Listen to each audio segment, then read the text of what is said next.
Hello everybody, and welcome back to Planet Coaster. My name is Steven Marqueteros, and today we are going to be going through and opening up that new ride that we were able to construct last episode.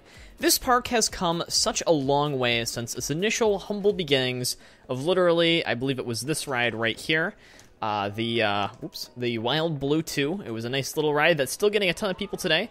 And this thing has actually made us about $5,000 in our entire history of the park, which isn't that much. However, it provided and funded the way for many other things. I see Insanity 2 has actually lost a ridiculous amount of money. And Kickflip 1 is now just closed because, well, many people don't actually ride these flat rides anymore. Teacups, they're always super reliable, though. And some of our coasters, like the Red Glory, have done very well, providing us almost $120,000. Tiger, $60,000. Dodge and Overseer, a little bit of a loss at $16,000, which is alright. But now we get to the brand new coaster. Yes, Invincible 1, as it's called right now. Haven't found a name for it. Make sure you post that down below in the comment section if you want to get that coaster named. That would be fantastic. But yes, I've been working on essentially stylizing this coaster, building a fantastic little scenery around it so that we can get this thing opened up and making a ton of money. Now, one of the things I have realized about this game is that opening coasters typically isn't fantastic. I mean, as good as it is to get a brand new coaster open, oftentimes it takes away many other people from the rest of the park. When we opened up that old red coaster, I don't actually know what we've called it, over at that meat factory facility thing, it basically took everyone else away from the park and actually started to make us lose money. And so I've been trying to contemplate ways to get around this in order to better utilize this. And I think that the placement of this coaster deals with a lot of those issues. Because essentially we see that this coaster is positioned right next to a flat ride, and it also is actually not too far from one of these. See, when people actually exit this ride and they get off, essentially they go out here and there's another coaster only a few, like 100 feet away. And I think that Hammer Swing 2 is actually closed, so we're just going to hope that people don't take this path too much because we have not constructed anything, because this is going to be the entry into the sci-fi zone, which I think is cool. But yes, at least as far as this little area over here, I think that's where we're going to be getting a lot of new people. So one of the things I want to go through before we end up opening Invincible 1 is that I want to show you some of the things that we did to this. So I built a nice little castle around the station. I think that ended up being pretty darn cool and fantastic. There's a lot of decoration in this. We got stuff in here. Wasn't able to put a ceiling on there. I mean, I probably could have, but I didn't get around to doing it. The station has nice little torches and stuff on the inside, so it actually provides lighting at night. And I went through the park and I added a bunch of lights too. If we go through here, this is all pretty much as it was. If we go up here, I do believe that I added a light. Yep, there's a nice little light that shines on the people before they come down. Sort of let them know that their fate is disappearing, or fading or something. I'm not sure what the metaphorical imagery behind that is. And they come down here, and it's essentially a nature setting as they come up and over there through that. Back down, next to this little house I constructed. It's a nice little place, all right? It's I would live there, you know, even though it only has like 6 windows on it. It's still pretty good. No furniture on the inside, though. Giant metal beam for the nice little smokestack, though. So they come around through here, essentially go through one of these a block section in order to allow the other things to come behind it. And then over an Airtime hill.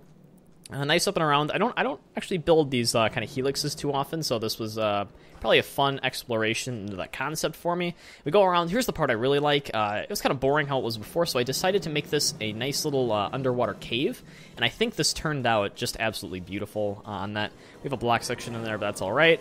And I don't know if a coaster is actually going to come around to help me prove something. I don't think it is. So there's a nice little water splash that happens when you're actually on this that I can't demonstrate to you at the moment.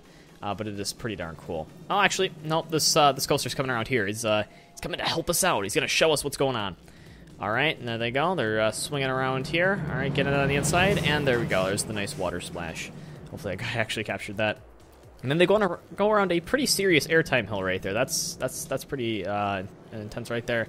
And then we go around this for, I thought it was called Overbank Turn, I believe, and another nice little Airtime hill.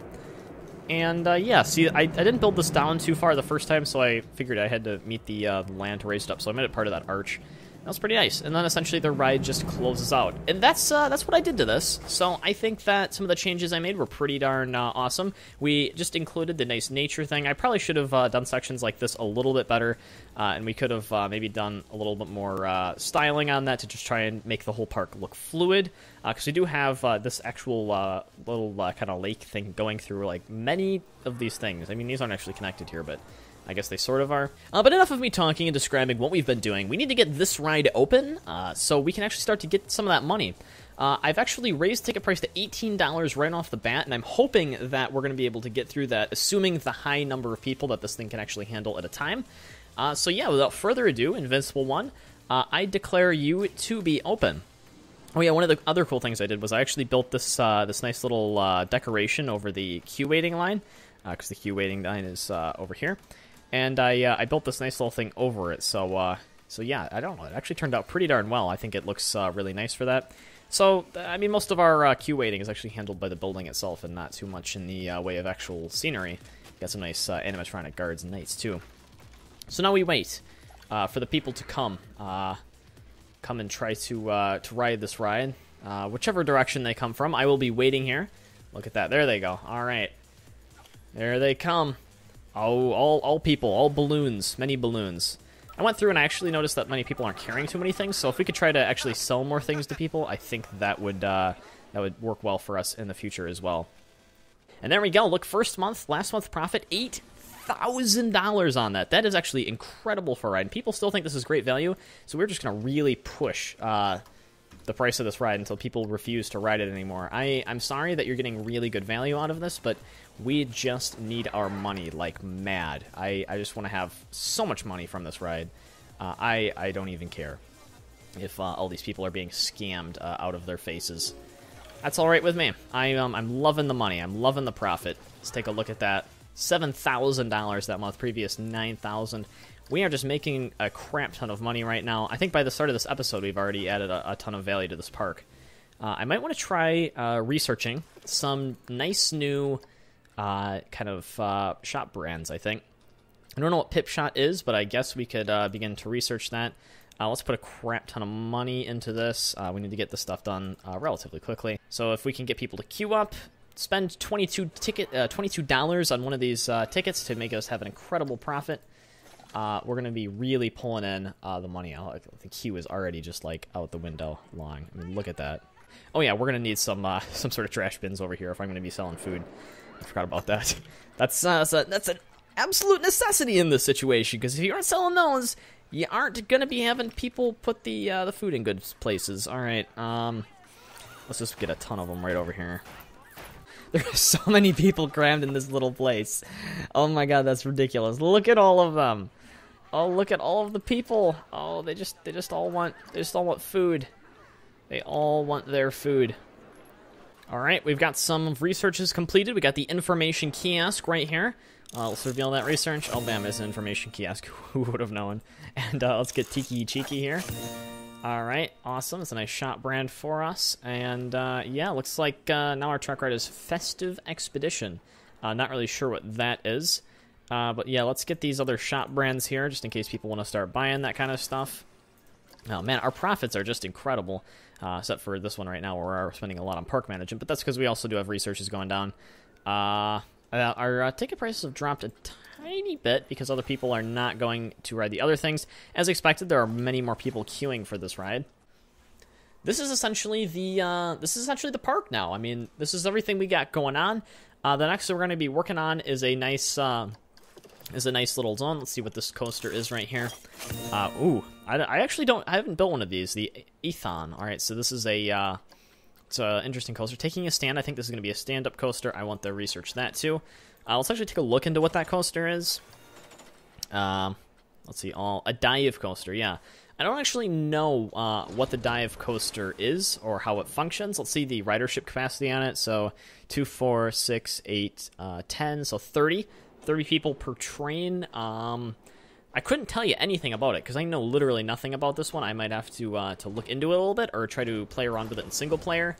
I guess this is single player, but I guess with you guys here, I don't consider it to be a single player. So I'll have to explore that and see how exactly that one works. Let's actually look at the group finances. Group cash remaining. That guy just got 400 bucks out of the ATM? Holy crap! What is that guy doing with that much money out of an ATM? What on earth? How much are people getting out of it? $165 out of an ATM. What, you have got to be joking me. People are spending that much money? That is ridiculous. How much are you going to pull out of the ATM? 50 bucks. All right, that's more reasonable to get that much money out, but wow, pulling out that much money from an ATM is insane. Oh man, people are still lining up for this thing. At least they're not thinking that it's a good deal anymore. They're just saying that I don't have enough money to get on it. That's good. That's good. At least it's still making us a bit of money. I think it broke down, so we only made $46. That's kind of depressing. All right, so what are we going to put in the sci-fi zone? I guess that's the real question we have to be asking ourselves, that how are we actually going to be constructing this? And to be completely honest with you, I'm not sure. What we should probably do is we should construct some amount of a path over there. Of course, I think that's the honest side of me speaking. That's the obvious side of me speaking, too. So it's really just going to extend off of this zone over here, and it's going to stretch out sort of like this. And we will run it essentially beside this giant mountain over here that we have done. And I think that should probably be a far enough away distance for us to operate from, or at least in the sci-fi zone. I'll connect it on this side too, so we can probably fit something in the middle, something aesthetic, to make people happy about being in the park. I think that would be pretty darn cool. And we somehow have to get these zones to look very different from each other, and I'm not sure how to go about doing that. We should probably take a look at some of the what is considered to be the sci-fi scenery here. If we take a look at the filters, scenery theme, and we go sci-fi, then we can pretty much see what kind of walls we have to use. Apparently it's none, so there's no real theme. So we're going to have to go with the generic Planet Coaster scenery theme? No. I guess we'll have to go with all. We'll just have to find one that we can use for this purpose. So I'm thinking if we use something not like that I accidentally constructed there. Glass wall is pretty cool. We could use that as a nice border theme to everything. I was thinking maybe like a stucco or a modern brick might also work to divide the themes up a little bit. Sort of like the just like a divider wall would honestly be how this is constructed or what it would look like. Or yeah, it was this stucco, and we can change the color of it, which is the part I like. So we can just use that. And it's a nice, just solid colored wall that we'd be able to use. When they enter this, they're going to be in the brand new sci-fi zone, and we'll have a bunch of cool little sci-fi stuff constructed around here. We'll probably put something around there. But yeah, this is going to wrap up this episode of Planet Coaster. We didn't get a lot done, but we are really progressing towards our goal. I think last episode we ended about 100,000, but this time we're at about 160,000. And by the time I have the internal ethics of the sci-fi zone constructed, then we are going to see a large increase in our money supply, because some of these rides will have been open, everything will have evened itself out, and I guess I will not be charging $25 per ticket here anymore. And yes, this thing is finally almost paid itself off. That's really good. So yeah, thank you guys for watching. If you want to see more, make sure you click that red subscribe button down below. These episodes are always fun to record on my end. I'm glad that you guys are keeping up and keeping along with this.